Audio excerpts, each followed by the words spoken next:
Welcome back to my channel. This is the Infinity Midwife with you once again. Thank you for tuning in. Welcome to another episode of my series. This series is called The Collective Shadow. We are diving into cultures, traditions, practices that have been ongoing in our countries, in our culture, in our religions. And I feel like it's the time that we uncover those darker spaces that we known or that we've been contributing to for the longest of generations. And I feel like I will be doing that with you guys so that we can put some light, we can shed some light, we can bring the light in these spaces, and we can have these conversations, which I feel are so important to have in this day and age. So if you have not watched my first series, which I talked about my individual shadow or how I attracted that in my life with my experiences, go back. It's a 10-part video. You will enjoy listening or watching and even sharing or even reflecting back to your own story, some of the things that you feel that may resonate with you. Now, so this is how we're going to do it, okay? This is the second series where I talk about tradition, practices that have been holding us in bondage and that have created those huge shadows that we walk with collectively. Now, when I talk about shadows, okay, most of the time we think that it's a demon lurking in our shadow that is waiting to eat us alive at night, or it's some scary stories we like to talk about a demon, about a ghost, or about these entities that are lurking around waiting for us to eat us alive. Okay, now I'm not really talking about that when I talk about our shadow. Mostly I'm talking about the hidden aspects of our individualities, of our communities, as a whole, our collective. So groups of people coming together and living together life and creating, procreating, having children, and then those same practices or whatever beliefs are being passed down to the younger generation, and so it repeats itself. And then there's this collective mind or this collective story of that people or that group or that specific group of people that've come together to create that space. So that's what I'm referring to, the collective, the shadow collective, or the shadow of the collective. So this is why I feel like we need to look at certain aspects of our traditions, certain aspects of our culture, certain aspects of our religions that we've been perpetrating for thousands and thousands of years. But those same traditions, cultures, practices have come with their load of bondage, that load of imprisonment, that load of keeping us hostage, keeping us against ourselves, or keeping us in this space of imprisonment, right? So I hope that this series will bring some light.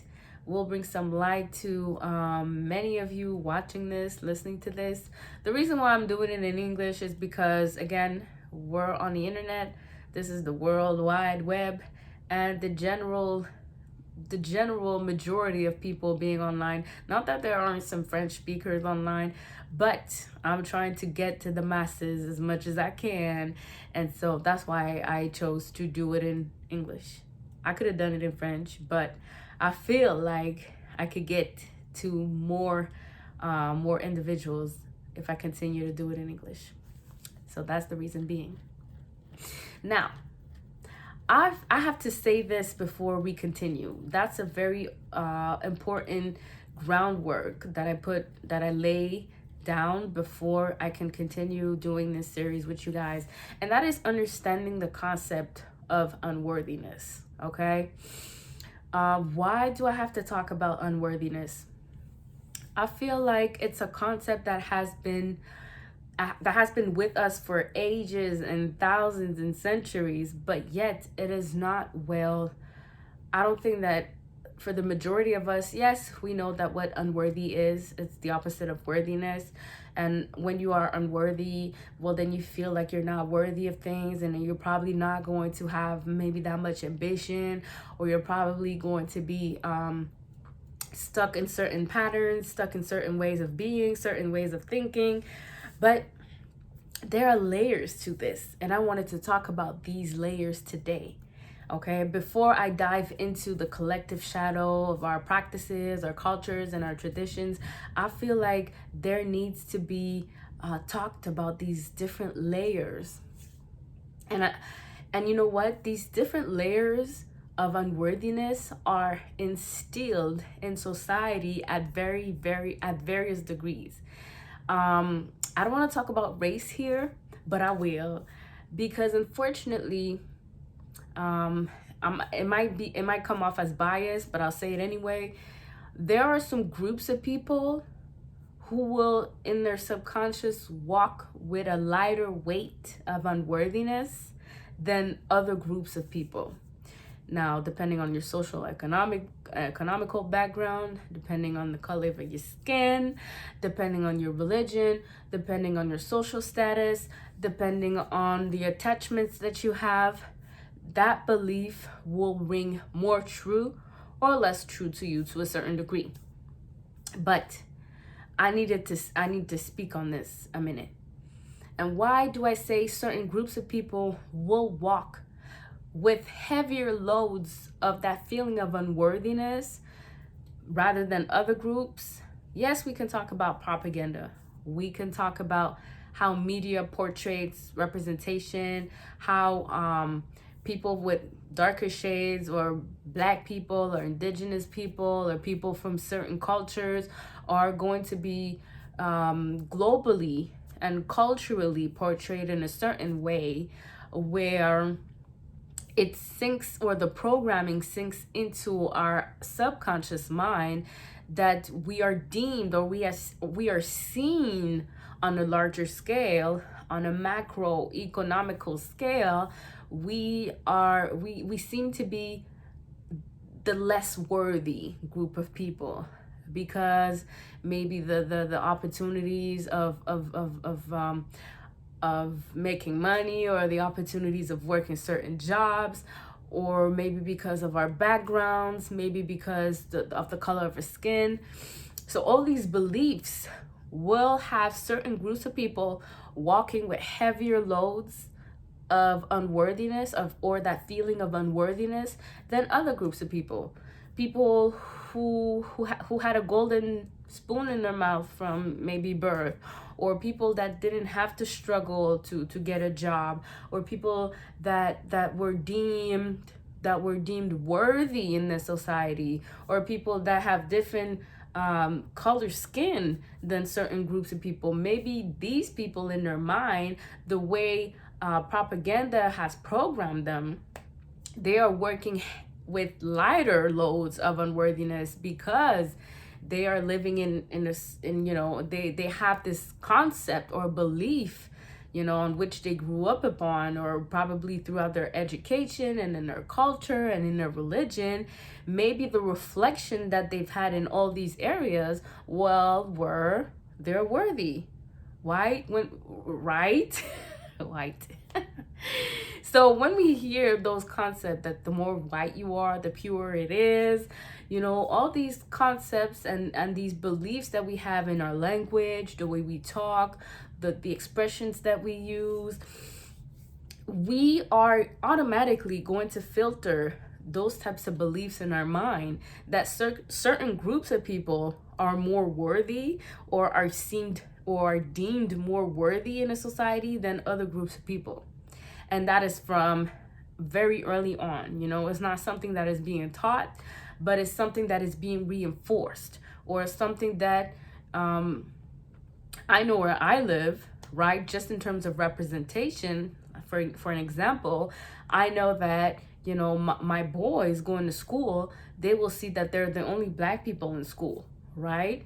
So for them, because there is not that representation or that equilibrium, they might feel a certain way when it comes to how they bond with other children or how they look at their environment. If they're not well represented, maybe not directly, but indirectly, or the messages or the feedback they keep getting from their peers is maybe you are less worthy. The type of context in which they're playing, or the types of reflections that are being reflected back to them about themselves, or the types of games that they would be playing. Like, it's not bluntly put in your face, but these are the beliefs that are, if I decide to live in this type of environment for a very long time, it's going to sink in, and I will gradually see my boys having this belief that there is the majority, or the group of people that is in majority are seen or deemed more worthy than them. It will be an automatic thing, or an automatic concept or belief, if I do not sit with them and bring them the facts, or bring them the truth to what they're actually thinking or what they're actually experiencing, right? So again, it's in all areas of life. Okay, so whether you believe in a religion, you will find that clear distinction in all types of religion.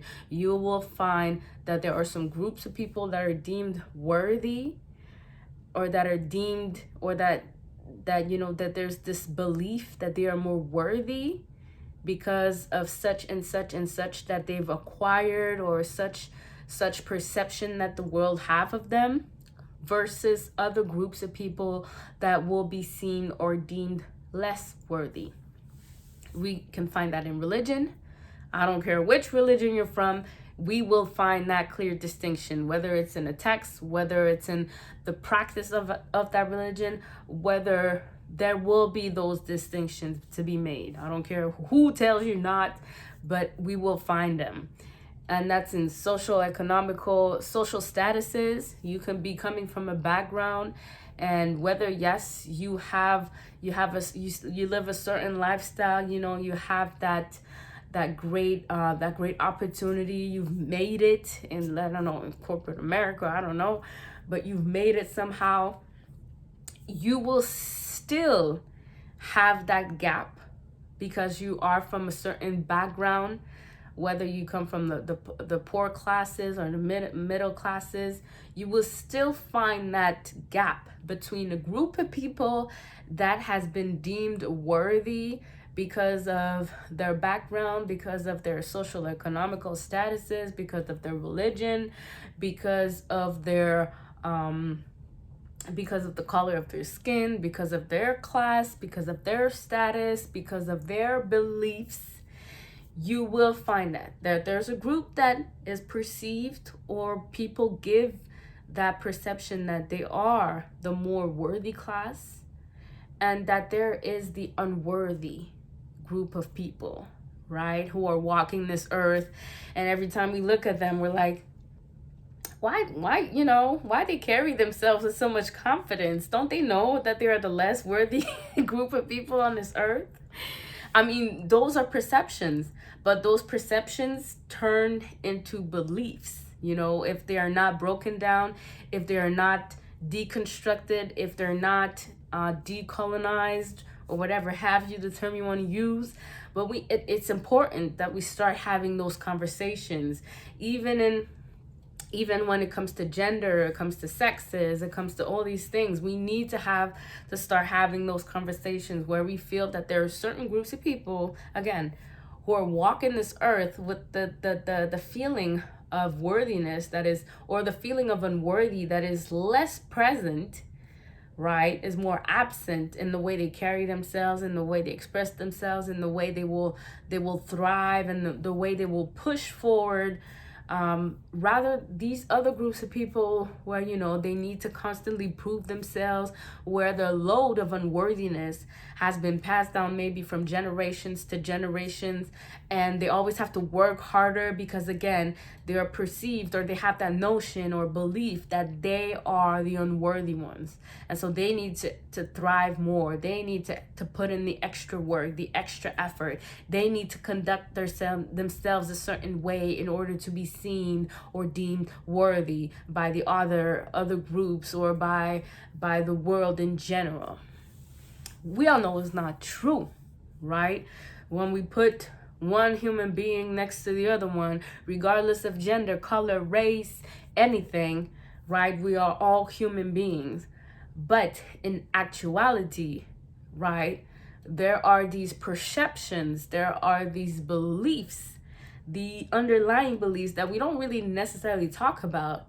But if you had a certain upbringing, I had a certain upbringing, there are things that will not be talked about, yet they are present in how we're going to do, how we're going to make our decisions, how we're going to choose certain things over the other ones, how we're going to, in an environment, how we're going to choose our friends, how we're going to, like, everything is going to be present, whether we want to address it, whether we want to recognize it or not.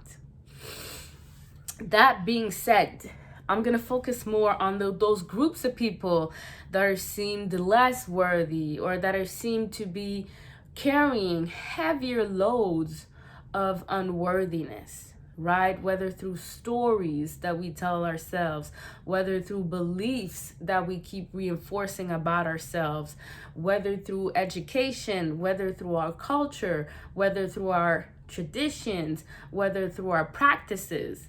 This is where I come in. This is where I'm going to be targeting some traditions, some concepts, some ideas, some beliefs, some practices, some things that we keep reinforcing amongst ourselves, but that is being detrimental in how we perceive ourselves in this global world we're living, right? Because we need to come to terms with that heavier load of unworthiness we carry unconsciously. We need to start unpacking. We need to start to look at the stories and the beliefs and the cultures and the practices in our cultures and the traditions, and even in our religions, the things that we keep on carrying that is gonna increase that load of unworthiness rather than decreasing it. That's the work we have to do. And so I'm here to do it with you guys. But I needed to talk about that because I strongly believe that, yes, that there's work to be done with other groups of people, but had we not sat around with our own selves, with our communities, with our families, with a group of friends, and we start talking about those beliefs, those cultures, those practices in our cultures that are rampant, that we keep on doing, those traditions, the ways we practice religion, if we do not dissect, if we do not start opening up our eyes, lifting up the veil, and seeing that, okay, on an individual level, this is creating more unworthiness, therefore creating more shadow for me on the individual level. So imagine what it is creating on a collective level in our groups of people, us being the group of people that is being seen, that is being seen by the outward or by the external, the unworthy group, or the more unworthy group of people, the one that has to constantly prove themselves. If we do not do the work to deconstruct, to go within, to look at the practices that has been ongoing for years, for centuries, for millennia, if we do not take up courage to look at those part of ourselves that we need to eliminate, or that we need to decrease in terms of belief, how much power do we give to certain practices, to certain ways of being, to certain beliefs that keep reinforcing that idea of unworthiness? it just creates monster shadows for our collective. It does. And so that's why we need to do the work. I'll be here. I'll be here to hold your hand. So, this is what I wanted to talk about today. If you felt that this information was vital, was necessary, and you know what? I wanna add this as well. I think that us as Black people, Black or whatever you want to call yourself, or indigenous, or people of color, whatever fits you best in terms of representation when you talk about yourself or your collective or your community as a whole. I feel like we do have a lot of initiative in terms of deconstructing. Some people say decolonizing, breaking down, deciphering, bring more awareness, bring more clarity. I think that there's a lot of initiative starting to lift up the veil and looking at the reality for what it is. And I also feel that, that level of unworthiness is rampant in every area, whether it's lifestyle, the foods that we believe that is right for us to eat, the practices that we keep on having, whether it's in our individual life or family life, our education, the way we conduct ourselves in business, the way we do business. Not that we need to follow a certain model. I just feel that when we do start deconstructing, when we start looking at our shadow of the community or of the collective, we can now take accountability, and then we can project ourselves with maybe something else that hasn't been done yet. Is the goal, is the end goal for this series. Once we start looking at certain practices that we kept on holding on to because it was certain, it was what our ancestors did or whatever have you, and then we look at it and we're like, but it brought more damage. What do we then do? Can we let it go? Can we transform it into something that is more healthy on an individual level, on a community level? Can we think of other ways of doing if we still want to hold on to that culture, if we still want to hold on to that religion? Is there a way that we can practice that is less damaging to our minds, to our evolution as a species, as a collective, as a community, as a group of people that have been deemed or seemed unworthy for thousands of years? You know what I'm saying? So that is the type of conversation that I want to bring with this series. Okay, you guys, I've said enough. It's time for you to take whatever resonated in this video, go home, share, talk about it, and be back for the next video. Peace.